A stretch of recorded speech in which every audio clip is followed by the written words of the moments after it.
มาสโยสอนเรียนประมุขอีนิดาวันนี้เนาะสิมาสอนพันคำเนาะให้มันสุภาพขึ้นนี่มันใส่มาท่านใดหรือว่าไปบอกคนเกาหลีมาท่านใดผมว่ามันบ่สุภาพ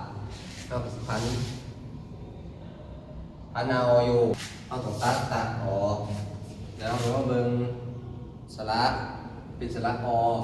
อมันไปกับอยู่มันจะเป็นอโย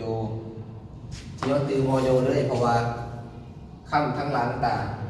มันมีตัวสะกดเอาเลยต้องตือโยเลยนี่คือแมนใส่ได้แล้วอันนี้มอกตาเป็นมอกโยแปลว่ากินมันนาตาตัดตาออกมันไปกับฮาอยู่มันก็สิเป็นมันนี่แม่นคำนี้ทำไมทั้งหมดต้องไปยุ่งมันเอาเบิ่งแค่คำลังตะมันนาโยเลยเพราะว่าอันนี้คือละเอียดมันนาบวกอาโยนี่พอท่านแล้ว r บวกกันเป็น r มันจึงได้เป็น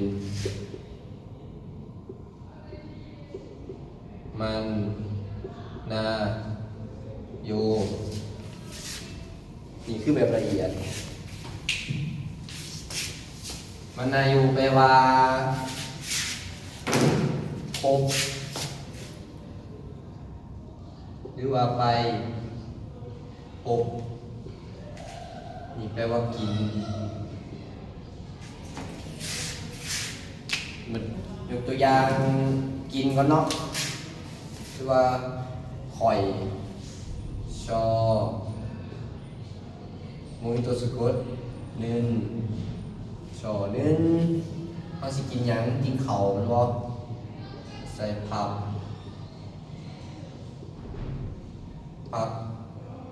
มีตัวสะกด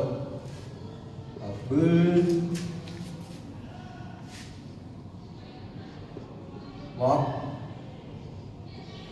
โยไปที่เขา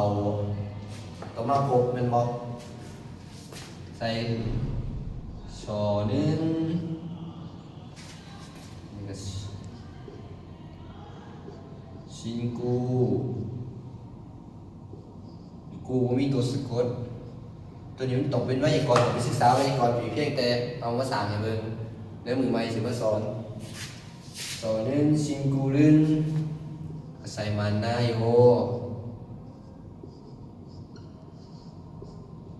นี่แล้วนี่แปลว่าคอยกินข้าวคอยไปพบหมู่นี่พอขอบใจเบิ่งสำนีเนาะ